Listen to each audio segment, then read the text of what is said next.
Bonjour à tous. Alors, moi je suis le docteur Sandrine Vivier, je travaille au centre François Baclès, je suis médecin responsable de l'unité d'hospitalisation de recherche clinique, donc je travaille en recherche clinique, et je suis accompagnée du professeur Zachman, qui travaille au CHU de Caen. Je me présenterai. Voilà, c'est mieux comme ça. Alors on a essayé sur le temps qui nous est imparti de se répartir un peu les rôles. Donc moi, je vais essayer de vous expliquer un petit peu les intérêts de la recherche clinique en cancérologie. Et M. Zachman vous montrera des images prouvant vraiment, j'allais dire, l'intérêt de la recherche clinique. Je vais passer de l'autre côté, si ça ne vous dérange pas, je vais être un peu plus près, je pense. Ça sera mieux pour vous. Alors, la qualité de l'image n'est pas exceptionnelle, on a essayé de régler, mais j'espère que vous arrivez à lire. Alors, je pense qu'on peut commencer de manière vraiment intéressante par resituer un petit peu le cancer. Vous avez peut-être déjà eu des informations, moi je n'ai pas assisté aux plénières, par quelques chiffres. Donc les chiffres qui ont été annoncés au mois de juillet dernier, lorsque le plan cancer numéro 3 est sorti, 355 000 personnes sont diagnostiquées chaque année en France. D'accord, 200 000 hommes, 155 000 femmes en moyenne. Le nombre de nouveaux cas a doublé au cours des 30 dernières années. Mais heureusement, la mortalité a régulièrement diminué. Je vous rappelle que c'est la première cause de mortalité en France et que chaque année, 148 000 personnes décèdent d'un cancer.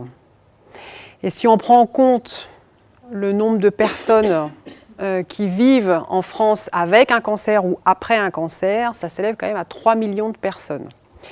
Donc petite phrase futile, mais qui est importante, le cancer reste une maladie grave et mortelle. Alors, M. Zachman vous montrera des images après. Oui. Donc, je me suis mis un petit peu, j'ai pris l'image d'un penseur. Et en fait, au cours des 10 dernières années, 20 dernières années, je crois que les chercheurs, la recherche fondamentale s'est posé pas mal de questions. Et on peut être amené à se poser des questions. Comment on doit regarder une cellule cancéreuse? Comment est-ce qu'elle fonctionne? Et comment elle communique entre elles? Alors ça, c'est 3 questions, il y en a des dizaines à se poser, mais c'est des questions importantes. Alors on peut regarder la cellule cancéreuse, à mon avis, de plusieurs manières. D'abord, on la regarde un petit peu de loin, et qu'est-ce qu'on voit? On voit une cellule qui a une sale tête, au milieu de copines, qui sont là, et qui regardent cette cellule vraiment, en se demandant un petit peu ce qu'elle fait ici.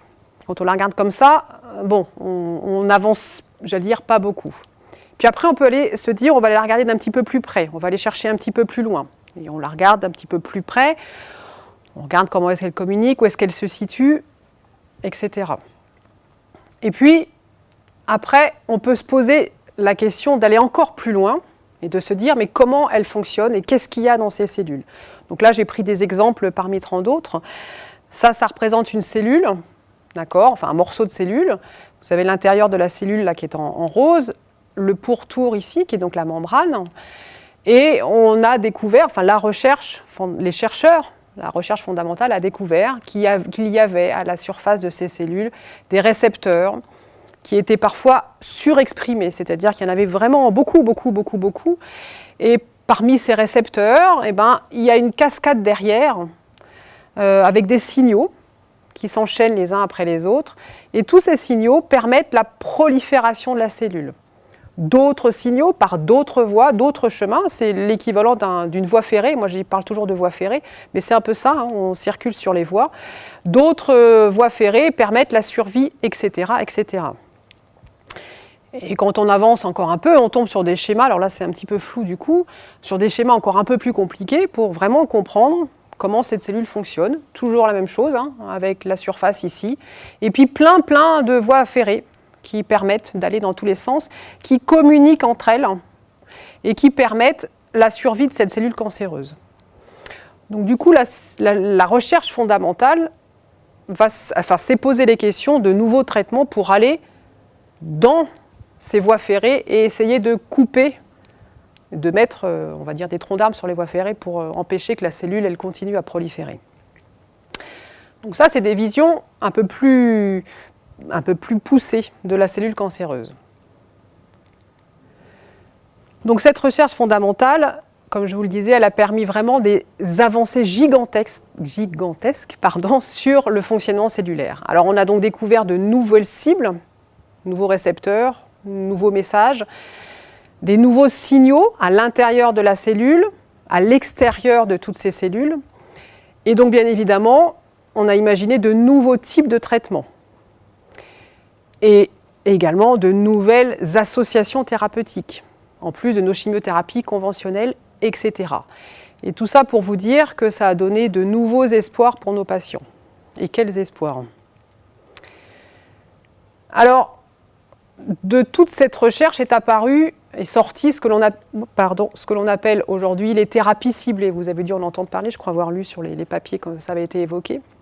Donc ce sont toutes ces nouvelles thérapies qui ciblent un endroit de la cellule, ce que je vous ai montré, les récepteurs, les voies dans la cellule. Et donc ces nouvelles thérapies, elles sont possibles grâce donc, à l'évaluation plus précise de la nature de la tumeur, c'est-à-dire qu'on n'a pas un cancer, on va avoir un cancer du poumon avec des anomalies moléculaires qui vont permettre d'adapter le traitement qui ira sur cette anomalie moléculaire. Et donc donnera une action beaucoup plus précise sur les anomalies de la cellule cancéreuse. Et je crois avoir vu aussi dans les papiers qu'on vous a évoqué la médecine personnalisée, qui est la médecine un petit peu de demain, qui fait pas mal de polémique, où on a tendance à décortiquer, à donner une carte génomique de notre tumeur. Ça a permis également, et là c'est juste un aparté, de développer les thérapies orales pour nos patients. Alors les thérapies orales, c'est à la fois de nouveaux effets secondaires qu'il a fallu apprendre à gérer et qu'il faut encore continuer à apprendre à gérer, mais également de nouvelles prises en charge, parce que ces thérapies orales, elles sont prises à domicile. Donc il faut accompagner les patients en leur donnant une meilleure qualité de vie, mais il faut également une meilleure compliance, il faut bien éduquer nos patients à prendre leur traitement correctement. Alors, toutes ces nouvelles thérapies, il y en a beaucoup qui apparaissent dans tous les domaines. Comment y accéder très tôt? Mais la seule manière pour nos patients d'accéder aux nouvelles thérapies, c'est de participer à un essai clinique. Et ça, je pense que c'est vraiment, il faut retenir ça. Le fait de participer à un essai clinique, c'est la possibilité de bénéficier de ces nouvelles molécules qui sont innovantes, bien avant leur commercialisation et la plupart du temps très tôt dans le développement. Pour la petite histoire, un médicament, comme on l'entend, entre le moment où il est inventé et le moment où il arrive dans le commerce, qu'il est commercialisé, il y a à peu près 10 années qui s'écoulent.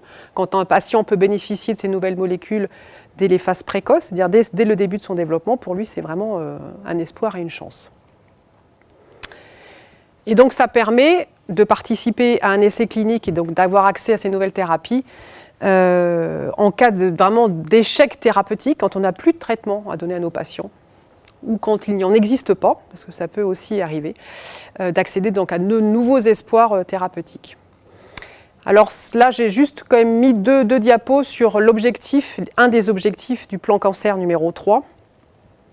Alors objectif 5, action 5.2. Ce plan cancer qui est valable pour la période 2014-2019 donne un objectif d'inclure 50 000 patients par année dans les essais thérapeutiques en 2019.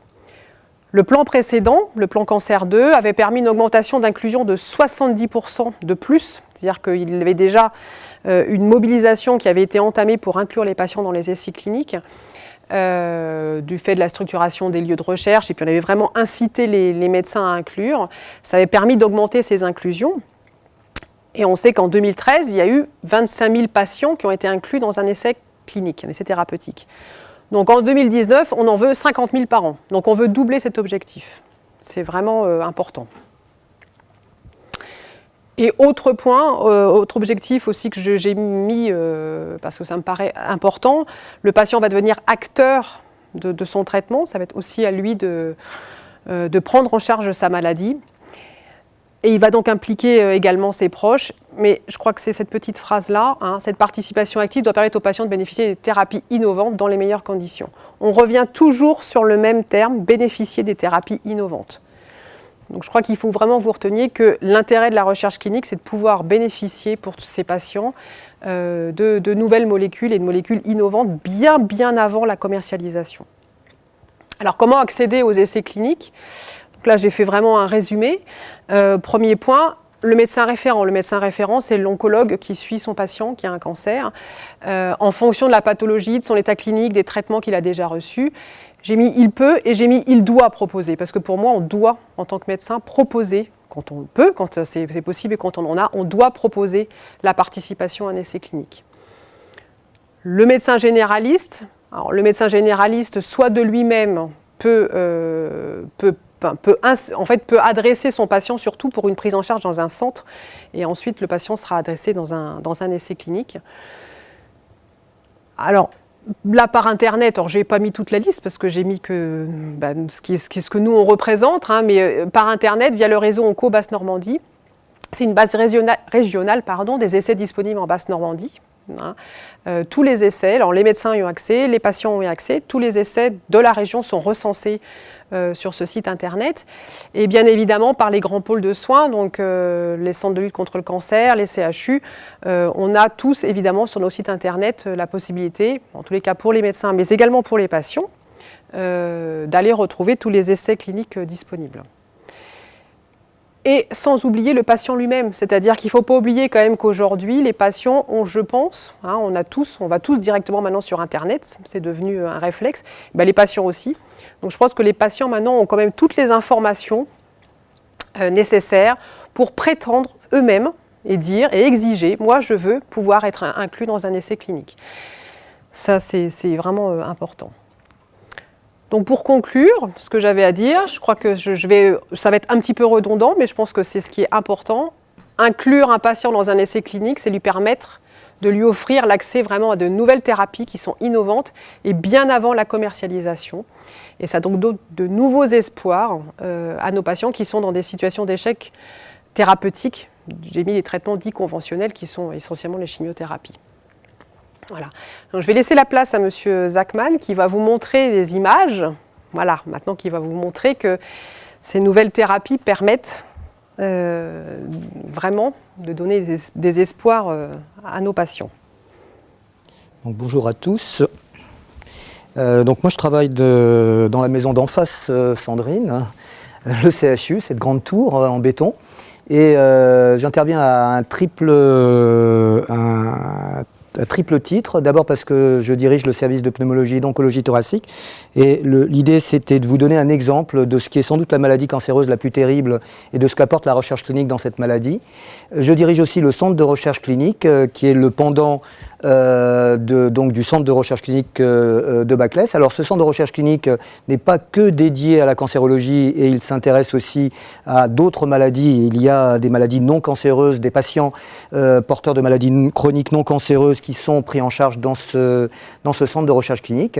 Et puis en cancérologie, il y a des structures qui sont très importantes pour la recherche clinique, qui sont ce qu'on appelle des groupes coopérateurs, qui sont en fait des associations, loi 1901, de centres investigateurs, d'investigateurs dans la plupart des services de CHU et de CLCC et qui s'associent pour construire de grands essais nationaux parce que désormais pour démontrer qu'un médicament est plus efficace que la référence, il faut pouvoir inclure des centaines de patients et des centaines de patients, ça ne se fait pas au niveau d'une seule ville. On doit concevoir des essais nationaux et en l'occurrence en cancérologie thoracique, j'ai l'honneur de présider l'intergroupe francophone de cancérologie thoracique. Alors, la bonne nouvelle, et Sandrine l'a évoqué de ce début de troisième millénaire, c'est qu'on commence à comprendre de mieux en mieux comment l'information circule dans la cellule. Et ce qu'a très bien montré Sandrine, c'est que l'idée est donc d'empêcher les signaux à tous les endroits, à l'extérieur de la cellule ou à l'intérieur de la cellule, empêcher les signaux qui président à la division de cette cellule. C'était un petit dessin qui était paru en 2005 et qui était un petit peu visionnaire. C'est un dessin humoristique qui est paru dans le New York Herald de cette patiente qui vient voir son pharmacien. Au lieu de donner son ordonnance, elle donne sa séquence d'ADN. Alors ça, c'est de l'anticipation, mais vous allez voir qu'on n'est pas très loin en l'occurrence. Alors, ça donne ce genre de schéma où on a l'impression que c'est incompréhensible, on n'arrivera jamais à traiter une cellule. C'est aussi complexe, et c'est souvent l'analogie qui est utilisée, avec un circuit intégré, et on n'y comprend rien. Pour autant, le circuit intégré, il est issu de l'esprit humain. Donc c'est bien un homme qui l'a conçu, et vous savez qu'il suffit de faire une chose pour éteindre l'ordinateur, c'est d'appuyer sur le bouton on-off. Eh bien dans la cellule cancéreuse, on s'est aperçu que c'était un petit peu la même chose, qu'il faut comprendre dans ce circuit très complexe où est le bouton on-off. Alors, je prends l'exemple du cancer bronchique, mais c'est vrai dans la plupart des tumeurs solides, mais il se trouve que ce cancer, qui était une maladie assez orpheline il y a 15 ans, a connu une explosion de connaissances et une amélioration des traitements assez spectaculaires qui en font un exemple assez typique.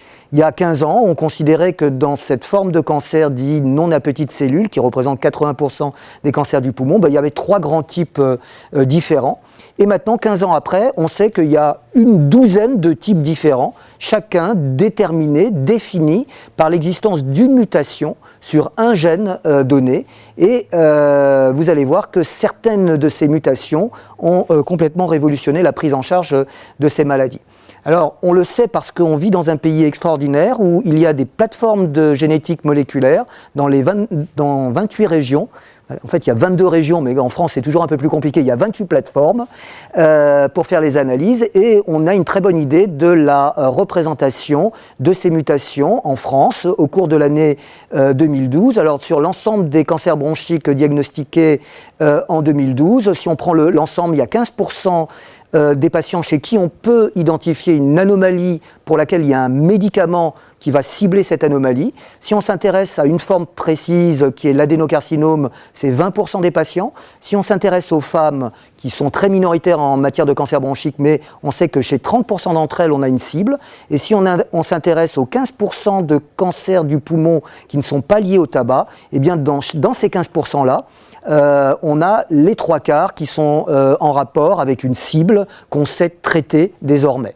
Donc l'idée de la recherche clinique en cancérologie, et c'est particulièrement vrai en matière de cancérologie thoracique, c'est, comme on vous l'a dit, de faire accéder les patients le plus vite possible à des thérapeutiques innovantes avant qu'elles soient commercialisées. C'est pouvoir offrir de nouvelles possibilités thérapeutiques quand on se trouve dans une impasse thérapeutique avec les chimiothérapies classiques. Et c'est d'autant plus vrai pour ces thérapeutiques ciblées chez des patients chez qui on a fait un diagnostic moléculaire sur la tumeur de l'existence d'une mutation donnée.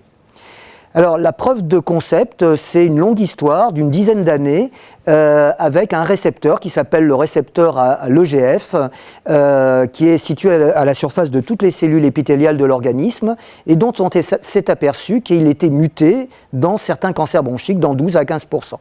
Alors c'est une enzyme qui fait une réaction biochimique très simple. Elle utilise un phosphate qu'elle va mettre sur une autre protéine pour transmettre une information. Et ce phosphate, elle le prend à partir d'une molécule qu'on appelle l'ATP. Eh bien, on a synthétisé des molécules sur ordinateur qui miment l'ATP, qui vont se fixer à la place de l'ATP sur ce récepteur pour l'empêcher de fonctionner. Et on inhibe le signal à la source de ce signal, à la surface de la membrane. Eh bien, pour 12% des patients qui présentent une mutation de ce récepteur, il s'est agi d'une véritable révolution thérapeutique. Actuellement, 2014, 50% des patients ayant un cancer bronchique métastatique sont en vie au bout de 12 mois. Mais dans les 12% de patients qui ont cette mutation, 50% sont en vie au bout de 30 mois. Donc, chez une fraction de patients, une augmentation considérable de la survie grâce à ces médicaments ciblés. Et ça a changé totalement la prise en charge de ces patients.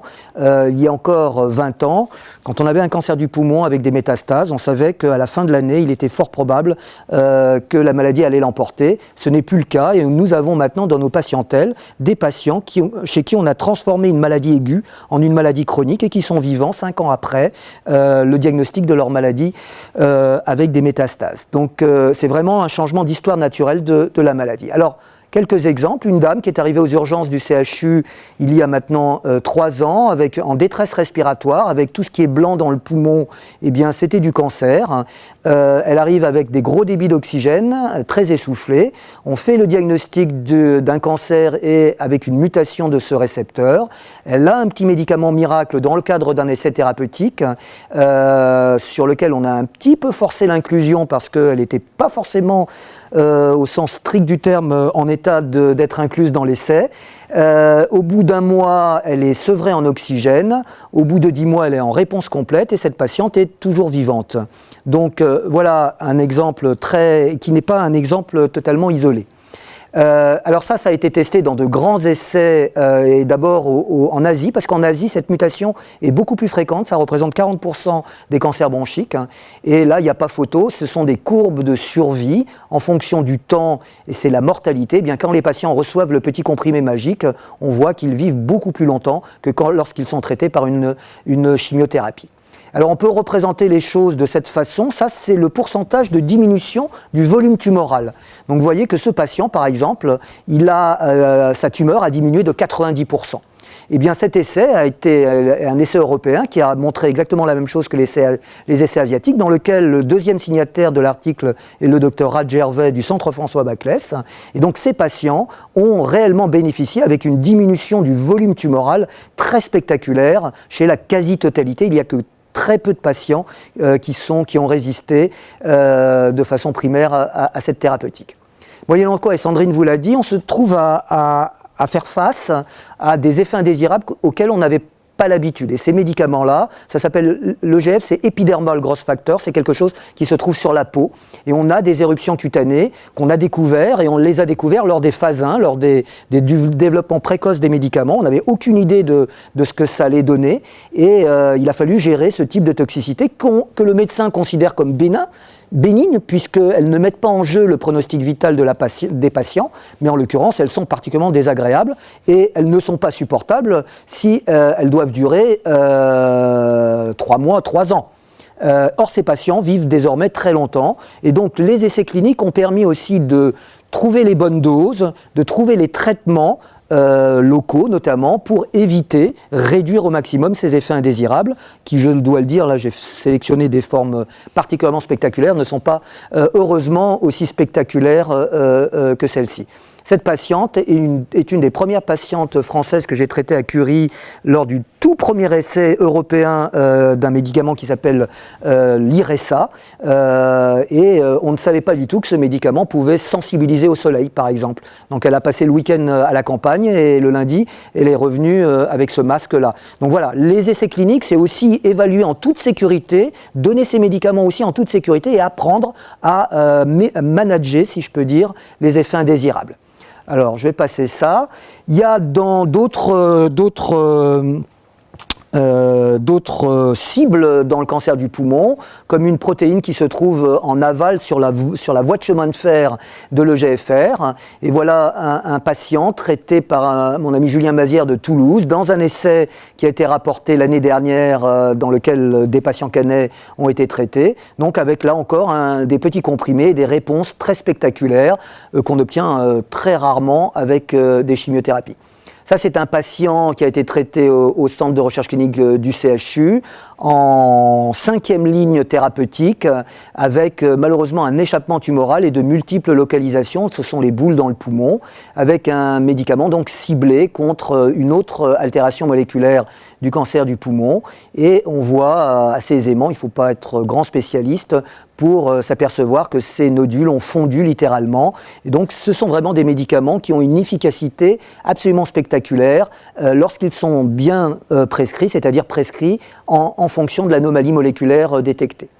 Ça, c'est un gène qui est très connu dans le cancer du sein. Dans le cancer du sein, il est amplifié, c'est-à-dire qu'il s'exprime de façon importante. Dans le cancer du poumon, il est muté. Et là encore, un produit qui est tout à fait spectaculaire et qui va faire que la tumeur se nécrose, se cavite, se troue, avec là encore associé à des survies très prolongées. La grande révolution des 5 dernières années, c'est qu'on a découvert dans le cancer du poumon qu'il y avait ce qu'on appelle des translocations, c'est-à-dire des bouts de chromosomes qui viennent à côté d'autres chromosomes et viennent activer des gènes qui entraînent le cancer. Et bien là encore, on a des médicaments qui s'avèrent extrêmement puissants. C'est encore le pourcentage de réduction du volume tumoral. Et vous voyez ici des choses qu'on obtient quasiment jamais avec la chimiothérapie, c'est une disparition complète de toutes les images, 100% de réponse et des survies très prolongées, puisque les premiers patients traités dans ces essais, ça remonte à 2010, sont toujours vivants, et donc on n'a pas la fin, entre guillemets, de l'histoire, et désormais on a maintenant des molécules de deuxième génération. Et donc là aussi, c'est les photos avant-après, ce qui est blanc, c'est de la tumeur, et voilà, après seulement 6 semaines de traitement. Donc c'est exactement le même principe. Toutes ces thérapeutiques ciblées ont ces pourcentages de réduction tumorale qui sont très spectaculaires et ça va très vite. Et on a ce que dans la littérature on a appelé de véritables syndromes de Lazare, des résurrections, des patients extrêmement altérés qui se revivent au sens littéral du terme, avec après seulement 28 jours de traitement, une disparition, par exemple ici sur une imagerie en TEP scanner, de la fixation tumorale. Plus récemment, et ça c'est pour vous expliquer à quel rythme ça va, 2012 on décrit un nouveau gène qui est transloqué dans le cancer du poumon, 2% des cancers bronchiques, alors 2% de 39 000 nouveaux cas, c'est pas anodin, ça fait beaucoup de patients quand même. Au bout de 6 mois en France, toutes les plateformes de génétique savent faire le diagnostic et c'est pas anodin puisqu'il y a des médicaments qui marchent. Et voilà cette dame qui est arrivée quelques jours avant Noël 2013 avec, j'avais fait des flèches, avec des gros ganglions entre les deux poumons.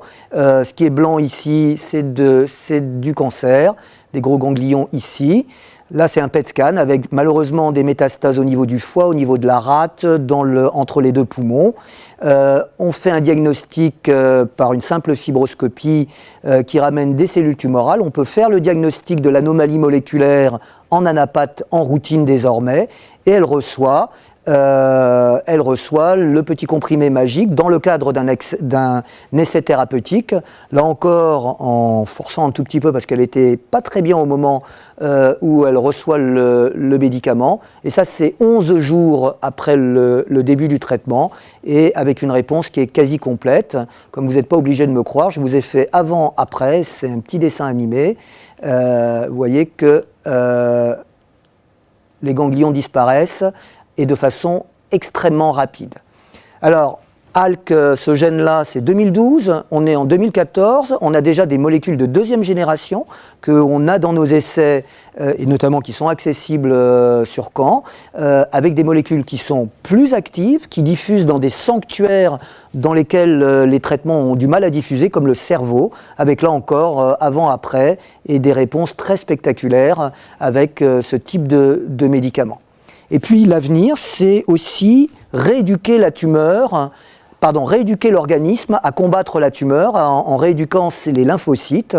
Et pour cela, on dispose d'anticorps qui vont permettre d'empêcher la tumeur d'inhiber les lymphocytes qui doivent notamment la détruire. Et donc l'idée, c'est finalement de casser la résistance de l'ennemi sans attaquer la tumeur elle-même, mais en stimulant les défenses immunitaires.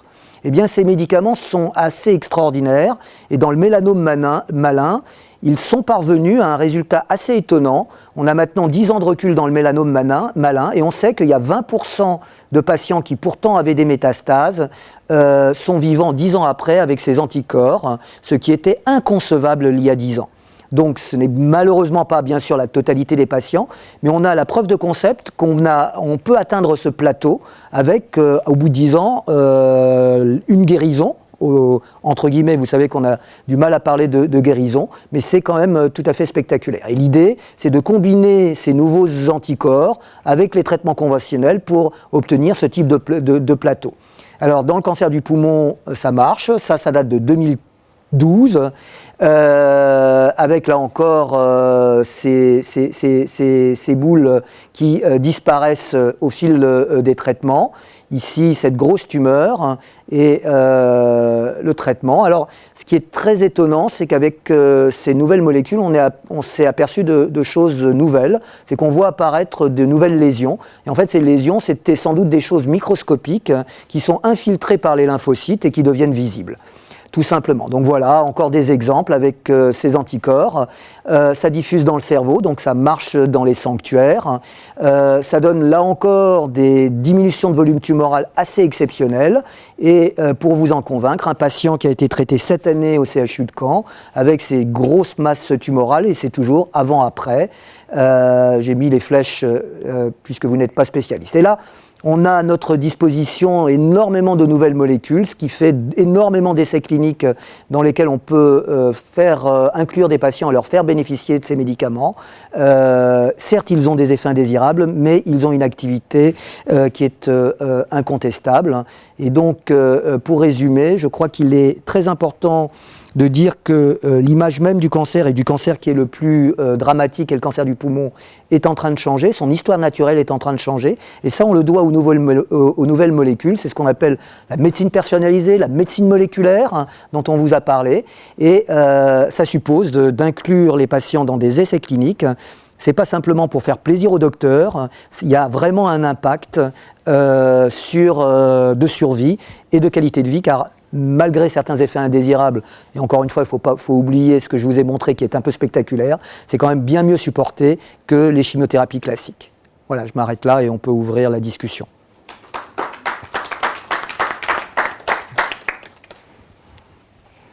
J'avais oublié ça c'est de la retape pour inclure des patients dans les grands essais.